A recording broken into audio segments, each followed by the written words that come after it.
Hello my dear student, आज एक और प्यारे से कॉन्सेप्ट के साथ मैं आपका maths mentor Rakesh sir.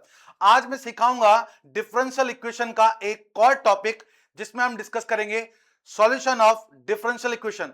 Solution of differential equation, वो भी टाइप लीनियर डिफरेंशियल इक्वेशन। तो चलिए चलते हैं आज के टॉपिक में। तो ये है हमारा solution of linear differential equation. मैं बार बार बोल रहा हूं, ऐसा आज तक कभी नहीं हुआ। पिछले कई सालों से आप पीवाईक्यू चेक करना, डिफरेंशियल इक्वेशन से हर साल क्वेश्चन आता है, वो भी सॉल्यूशन ऑफ डिफरेंशियल इक्वेशन से। तो देखते हैं हम solution of linear differential equation. Solution of linear differential equation.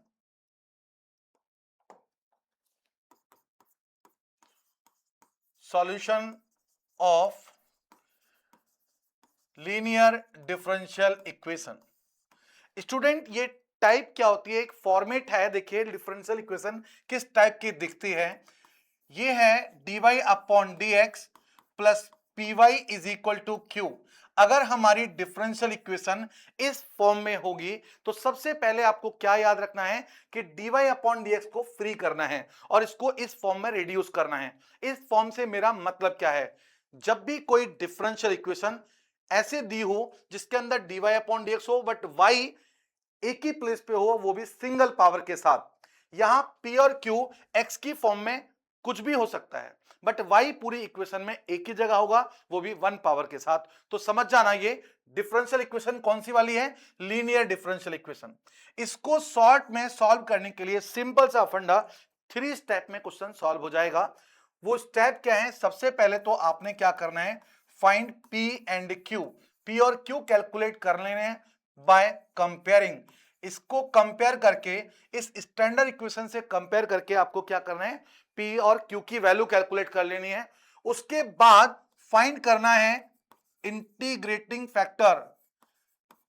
Integration factor calculate कर लेना, जिसे हम IF भी बोलते हैं, और ये होता है स्टूडेंट e की power integration of p into d x.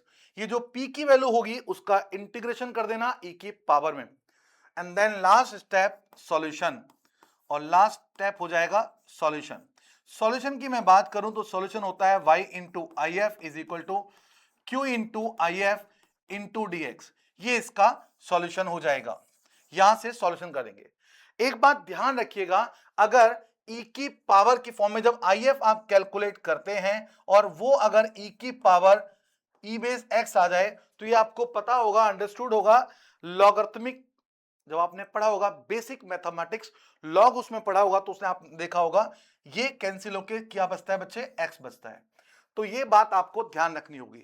कई बार क्या होता है लीनियर में ही, अगर वो एक्स एक ही प्लेस पे दे दे, वो भी सिंगल पावर के साथ, तो उस पर्टिकुलर केस में आपको ये कैलकुलेट करना होगा dx upon dy plus px is equal to q। ये फॉर्मेट होगा। ध्यान दीजिए, अगर y एक जगह है तो ये पावर, ये केस होगा, और अगर x एक जगह है तो ये केस होगा। स्टेप वही रहेंगे। पहला केस आपको क्या करना है, find p and q by comparing. Second step integrating factor, ये क्या हो जाएगा, e की पावर p। अब जरा गौर से देखो, यहां था dy अपॉन डी एक्स, तो यहां आपने इंटीग्रेशन किया x के रिस्पेक्ट में, तो यहां क्या हो जाएगा, अभी हमारा ये हो जाएगा y के रिस्पेक्ट में। उसके बाद सॉल्यूशन, सॉल्यूशन क्या हो जाएगा बच्चे, यहां था y इंटू आई एफ, तो यहां क्या हो जाएगा, x into i f is equal to q into i f into d y. ये हमारा इसका सॉल्यूशन हो जाएगा। देखिए डिफरेंशियल इक्वेशन का भी एडवांस में आपने देखा होगा, कई बार क्या होता है डायरेक्टली क्वेश्चन नहीं बनता, वो दो दो टॉपिकों को मिला के क्वेश्चन बना देता है। ऐसा ही कुछ 2023 में हुआ एडवांस के क्वेश्चन में। वो क्वेश्चन आया आपका लीनियर से, बट वहां इसने मैक्सिमा मिनिमा उसके साथ ऐड कर दिया। तो मैक्सिमा मिनिमा आपने पढ़ा होगा, मैक्सिमा मिनिमा का भी कॉन्सेप्ट सीख लेते हैं फटाफट से। भाई मैक्सिमा मिनिमा में उन्होंने क्या किया, मैक्सिमा एंड मिनिमा ये ऑलरेडी आपको आता है। मैक्सिमा मिनिमा में आपको पता होगा सबसे पहला स्टेप होता है हमारा फंक्शन। जिस फंक्शन को हम चेक करना चाहते हैं कि वो मैक्सिमम है या मिनिमम है और किस पॉइंट पे मैक्सिमम है या मिनिमम है, तो सबसे पहला क्या था, फंक्शन होगा, उसके बाद इसको डिफरेंशिएट करते हैं। अगर मैं डेरिवेटिव करूं तो ये आएगा 2ax प्लस बी, सी का 0 हो जाएगा। और उसके बाद फॉर मैक्सिमा और मिनिमा, फॉर मैक्सिमा और मिनिमा, ये होता है हमारा क्रिटिकल पॉइंट या टर्निंग पॉइंट। तो क्रिटिकल पॉइंट पे क्या करेंगे, हम इस डेरिवेटिव को 0 के इक्वल रख देते हैं। अगर मैं इसको 0 के इक्वल रखता हूं तो ax plus b equal to क्या हो जाएगा 0, और x की वैल्यू आ गई minus b by 2a। x की वैल्यू आ गई बच्चे माइनस बी बाई 2a। इसके बाद अगेन डेरिवेटिव करेंगे, इसके बाद इसको अगेन डिफरेंशिएट करेंगे। जब दोबारा डेरिवेटिव करोगे तो ये आ जाएगा f double dash x is equal to what, ये आ गया 2a। इस x की वैल्यू को फंक्शन के अंदर रखोगे, और फंक्शन के अंदर रखने के बाद अगर ये नेगेटिव आया, सेकेंड डेरिवेटिव क्या आया बच्चे, नेगेटिव, तो ये होता था हमारा मैक्सिमा। और अगर ये आया पॉजिटिव तो ये हो जाएगा हमारा मिनिमा। और अगर ये 0 हो गया तो नेदर मैक्सिमा नोर मिनिमा।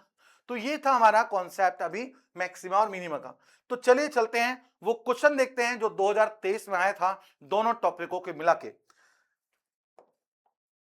तो ये क्वेश्चन था आपका डिफरेंशियल इक्वेशन का। आप देख रहे होंगे फंक्शन दिया हुआ है x square minus 5 d Y upon D x minus 2x y is equal to minus 2x bracket x square minus 5 का whole square such that y2 is equal to 7। उसके बाद पूछा then maximum value of this function is, यानी पहले हमें function calculate करना है और उसके बाद उसकी मैक्सिमम वैल्यू कैलकुलेट करनी है। तो ध्यान से सुनिए, सबसे पहले तो ये पहचानिए कि एक फॉर्मेट कौन सा है, ये होमोजेनियस है, लीनियर है या सेपरेबल वेरिएबल है। तो जरा गौर से देखें, क्वेश्चन दिया हुआ है x square minus 5 d Y upon D x minus 2x y is equal to minus 2x bracket x square minus 5 का होल स्क्वायर। अगर मैंने अभी आपको स्टार्टिंग में बोला सबसे पहला काम क्या है आपका, d Y upon D x को फ्री करना। अगर मैं d Y upon D x को यहां से फ्री करता हूं तो ये आ जाएगा बच्चे, इसको पूरी टर्म को डिवाइड कर दीजिए एक्स स्क्वायर माइनस 5 से, तो ये आएगा minus 2x by divide by x square minus 5 is equal to minus 2x bracket x square minus 5 का whole square divide by what, x square minus 5। ये यहां से कैंसिल हो गया, तो ये आ गया हमारे पास D Y upon D x minus 2x divide by x square minus 5 into Y is equal to what, minus 2x bracket x square minus 5। अब आपको ये साफ साफ नजर आ रहा होगा पूरी इक्वेशन में y एक ही प्लेस पे है, वो भी 1 पावर के साथ। इसका मतलब ये हमारा लीनियर डिफरेंशियल इक्वेशन है, ये हमारी लीनियर डिफरेंशियल इक्वेशन है। और आपको पता है सबसे पहला स्टेप हमारा क्या होता है, पी और क्यू कैलकुलेट करना with the help of comparing the main standard equation. तो D Y upon D X equation होती है क्या, D Y upon D x plus P Y equal to Q, comparing these two. अगर मैं दोनों को compare करता हूं तो जरा गौर से देखो, y का कोफिशिएंट ये पूरा है और y का कोफिशिएंट क्या होता है हमारा p। तो स्टूडेंट p मेरे पास कितना आ गया, 2x bracket x square minus 5 minus 2x divide by what, x square minus 5। And what is q, q है हमारे पास minus 2x bracket x square minus 5, ये हमारा q है।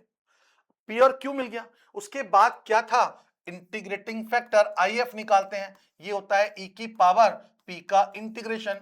जरा गौर से देखिए, ये इंटीग्रेशन में p रखिए, p कितना है minus 2x divide by what, x square minus 5, ये है हमारे पास। और ये तो बहुत सिंपल सा इंटीग्रेशन है, सब्स्टिट्यूशन। अगर मैं इसको लेट करता हूं ये हट जाएगा, तो let t equal to what, x square minus 5। Now differentiate dt upon dx is what, ये हो जाएगा 2x। तो आप देख रहे होंगे ये if क्या आ गया बच्चे, ये आ गया e की पावर, इस माइनस को मैं बाहर रखता हूं, 2x इंटू dx के प्लेस पे क्या आ जाएगा dt बाय t। और फाइनली ये आ गया e की पावर माइनस log t। इस माइनस को यहां पावर लगा दीजिए इसका, तो ये कितना आ जाएगा e की power log t power minus 1। और मैंने अभी बताया था e से log ये कैंसिल हो जाएगा, तो क्या आ गया t की power minus 1, that is what 1 upon t। और 1 अपॉन t क्या था हमारे पास, t हमने ये लेट किया था, तो ये आ गया finally x square minus 5 is your if। अब if आपके पास आ चुका है। Now third round and last round solution. अब बचता है हमारा सॉल्यूशन। ये सॉल्यूशन क्या होता है, ये होता है बच्चे y into i f is equal to what, q into i f into d x.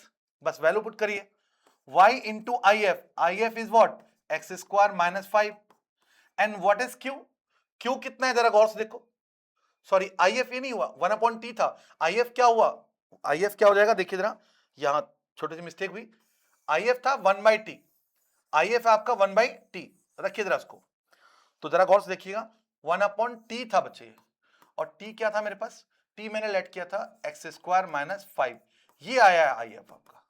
अब देखिए सॉल्यूशन, तो सॉल्यूशन क्या हुआ, सॉल्यूशन हो गया y into i f is equal to q into i f, q into i f. Clear है, ये t था, t की वैल्यू रखिए।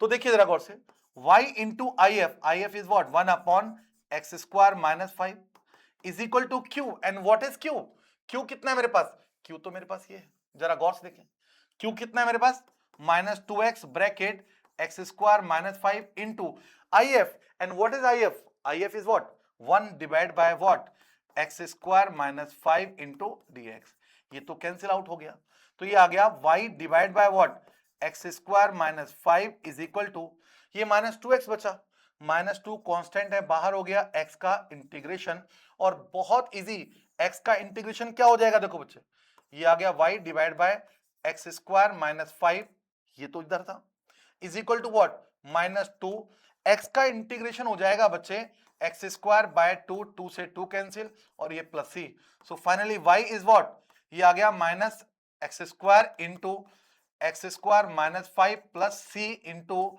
X square minus 5। जरा ध्यान से सुने, इसको मैंने इधर मल्टीप्लाई कर दिया, इसको मैंने इधर मल्टीप्लाई कर दिया, तो फाइनली हमारे पास अब आ चुका है y is equal to what minus x square bracket x square minus 5 plus C bracket x square minus 5, ये हमारा डिफरेंशियल इक्वेशन का सॉल्यूशन आ गया।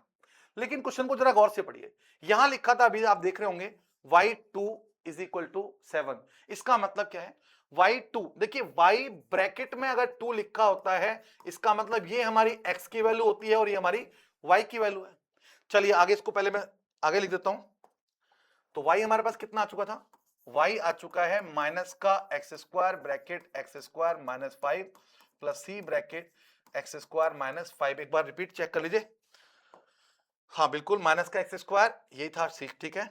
चलिए आगे, अब आगे क्या लिखा है देखो, उसने दिया है y2 is equal to 7, put करिए जरा, x के प्लेस पे 2 रखिए और y के प्लेस पे 7, तो अगर मैं यहां 7 रखता हूं, x के प्लेस पे 2 रखता हूं, तो ये आएगा बच्चे -4, इधर 2 रखूंगा कितना आएगा 4 -5 प्लस सी, हियर ऑल्सो 4 -5, तो ये आया 7 इज इक्वल टू -4, ये आएगा -1 प्लस सी, और ये -1, ये हो गया 4 प्लस का, इसको इधर ले जाइए, 7 - 4 इज इक्वल टू -c, तो 3 is equal to what -c, तो finally c is what -3, c की वैल्यू आ गई हमारे पास -3, c की वैल्यू क्या आ गई -3, अब -3 इधर रख दीजिए, तो फाइनली फंक्शन मेरे पास आ चुका है कितना, माइनस का X square bracket x square minus 5 और प्लस c कितना था -3 ब्रैकेट एक्स स्क्वायर माइनस 5। अब जरा गौर से देखो, दोनों में कुछ कॉमन आ रहा है बच्चे, कॉमन आ गया है एक्स स्क्वायर माइनस 5, अंदर बचा है कितना माइनस का 3 एक्स स्क्वायर, सॉरी 3 तो बचा खाली, -3 बचा है, वेरी गुड, तो ये तो हमने कॉमन ले लिया पूरी टर्म, ये हमने अगर कॉमन ले लिया पूरी टर्म, तो ये बचा है अंदर कितना माइनस का एक्स स्क्वायर माइनस का 3, ये फंक्शन मेरे पास आ चुका है, ये फंक्शन मेरे पास आ चुका है। अब फंक्शन मेरे पास आ चुका है, अब देखो जरा गौर से देखो, क्या था, फंक्शन लाना था, उसके बाद बोला है then maximum value of this function, ये जो फंक्शन आया है इसकी मैक्सिमम वैल्यू निकालनी है। और स्टूडेंट अभी हमने देखा था मैक्सिमम वैल्यू कैलकुलेट करने के लिए क्या फंडा था, फंडा क्या था देखो, y is equal to what, ये है x square minus 5 into minus का एक्स क्यूब माइनस 3, ये था। तो सबसे पहले फंक्शन को डिफरेंशिएट करना है, अगर मैं डिफरेंशिएट करता हूं तो ये आएगा dy upon dx is equal to what, ये आने वाला है बच्चे फर्स्ट एज इट इज, इसका डेरिवेटिव कितना आ जाएगा, ये तो एक्स स्क्वायर था, सॉरी एक्स स्क्वायर इधर, ये हो जाएगा माइनस का 2x और 3 का 0, अब plus minus x square minus 3 as it is, इसका डेरिवेटिव आने वाला है 2x, ये 2x आ गया, उसके बाद फॉर मैक्सिमा और मिनिमा, फॉर मैक्सिमा और मिनिमा इस डेरिवेटिव को रख देंगे हम 0 के इक्वल और x की वैल्यू कैलकुलेट करेंगे। अगर मैं यहां से पूरे में से जब 0 के इक्वल रखोगे 2x कॉमन ले लेता हूं बच्चे, तो अंदर क्या आने वाला, ये -1 बचेगा, इसको मल्टीप्लाई करो, माइनस का एक्स स्क्वायर प्लस का 5, और मैंने ये पूरा कॉमन लिया तो क्या बचा, माइनस का एक्स स्क्वायर माइनस का 3 इज इक्वल टू व्हाट 0। तो फाइनली ये आ गया 2x ब्रैकेट व्हाट, ये आ गया 2 minus 2x square is equal to 0। तो एक बार ये 0 और एक बार ये वाला फंक्शन 0। अगर मैं इसको 0 रखता हूं तो x की वैल्यू 0 आ गई स्टूडेंट, और अगर मैं इसको 0 के इक्वल रखता हूं तो ये 2 से 2 माइनस कैंसिल हो जाएगा, 2 cancel, x square is equal to 1, तो x आ गया प्लस माइनस 1, प्लस माइनस 1, ये x की वैल्यू आ गई। अब x की वैल्यू आ गई, इसके बाद क्या करते हैं हम, सेकंड डेरिवेटिव। अगर सेकंड डेरिवेटिव नेगेटिव आ जाएगा तो मैक्सिमम और पॉजिटिव आएगा तो मिनिमम। चलिए सेकंड डेरिवेटिव करते हैं। अब मैं सेकंड डेरिवेटिव करता हूं तो देखो गौर से, अभी फाइनली मेरे पास डेरिवेटिव ये आ चुका था। अब सेकंड डेरिवेटिव करिए, ये आएगा d square y upon D x square is equal to what, इसी का डेरिवेटिव कर दो, क्योंकि इसको सिंप्लीफाई करके यही तो आया है, इसको सिंप्लीफाई करके यही तो आया है, तो इसको डेरिवेटिव कर देते हैं। तो क्या आ जाएगा बच्चे, 2x एज इट इज, इसका डेरिवेटिव क्या होगा, ये तो 0 है, कितना आ गया, माइनस का 4x, माइनस का 4x, और प्लस अब 2 minus 2x square as it is, इसका डेरिवेटिव क्या हो जाएगा 2। अब एक्स की वैल्यू उसमें रखिए, जरा गौर से देखिएगा, हमें क्या चाहिए, मैक्सिमम वैल्यू। पहले मैं रखता हूं 0, यहां से साफ नजर आ रहा है अगर मैं 0 रखूंगा at x is equal to 0, ध्यान देना ये पूरी टर्म क्या हो जाएगी 0, और x की वैल्यू 0 रख दूंगा तो कितना आएगा, प्लस का 4, यानी पॉजिटिव आ रहा है, मतलब ये तो मुझे लेना ही नहीं है, ये तो मिनिमम वैल्यू है। अब क्या चाहिए मुझे, 1 रखना है। अगर मैं 1 रख के देखता हूं, यानी d square y upon D x square at x is equal to 1, अगर मैं 1 पे चेक करूं तो ये हो जाएगा बच्चे कितना 2, और ये हो जाएगा -4, 1 रखूंगा तो, और प्लस 1 रखूंगा तो कितना आएगा बच्चे, ये तो 0 हो जाएगा, पूरा लिखने की जरूरत ही नहीं है, कितना आ गया माइनस का 8, यानी 1 पे क्या आ रहा है मैक्सिमम, 1 पे क्या आ रहा है मैक्सिमम। और अगर मैं -1 रखता हूं, -1 रखता हूं, यहाँ क्या आएगा माइनस का, और ये हो जाएगा प्लस, माइनस माइनस फिर प्लस हो जाएगा, सॉरी माइनस हो जाएगा, और ये 0, यानी इस पे भी, यानी +1 पे भी मैक्सिमम आ रहा है और -1 पे भी मैक्सिमम आ रहा है। तो पॉइंट ऑफ मैक्सिमा मिनिमम क्या है हमारे, तो पॉइंट ऑफ मैक्सिमा आ गया, पॉइंट ऑफ मैक्सिमा ये आ गया बच्चे x इज इक्वल टू +-1, इस पर्टिकुलर पॉइंट पे वो मैक्सिमम वैल्यू देता है। अब मैक्सिमम वैल्यू पूछी गई हमसे, तो मैक्सिमम वैल्यू निकालने के लिए अब मैं क्या करूंगा, इस वैल्यू को फंक्शन में रख दूंगा, इस वैल्यू को मैं कहां रख दूंगा बच्चे, फंक्शन में रख दूंगा। रखिए जरा फंक्शन में, अगर मैं रखता हूं at x is equal to 1, x रखता हूं बच्चे मैं 1, रखिए जरा 1, तो y क्या आने वाला है, अगर मैं यहां 1 रखूंगा, 1 का स्क्वायर क्या होगा बच्चे 1 माइनस का 5, और अगर मैं यहां रखूंगा कितना आएगा -1 और माइनस का 3, तो ये आ गया माइनस का 4 into -4, finally 16, 16 is maximum value. अगर आप -1 रखेंगे क्योंकि स्क्वायर है तो सेम स्टेटमेंट देना है, तो फाइनली मैक्सिमम वैल्यू कितनी आई हमारी, तो मैक्स हमारा फाइनल रिजल्ट हो गया मैक्सिमम वैल्यू इज व्हाट, वो आ गई 16, सो 16 इज द करेक्ट आंसर। ऐसे ही और भी कॉन्सेप्ट सीखने के लिए हमें अभी सब्सक्राइब करें, और इस चैनल पे आपको सारे सब्जेक्ट मिलने वाले हैं, सारे सब्जेक्ट।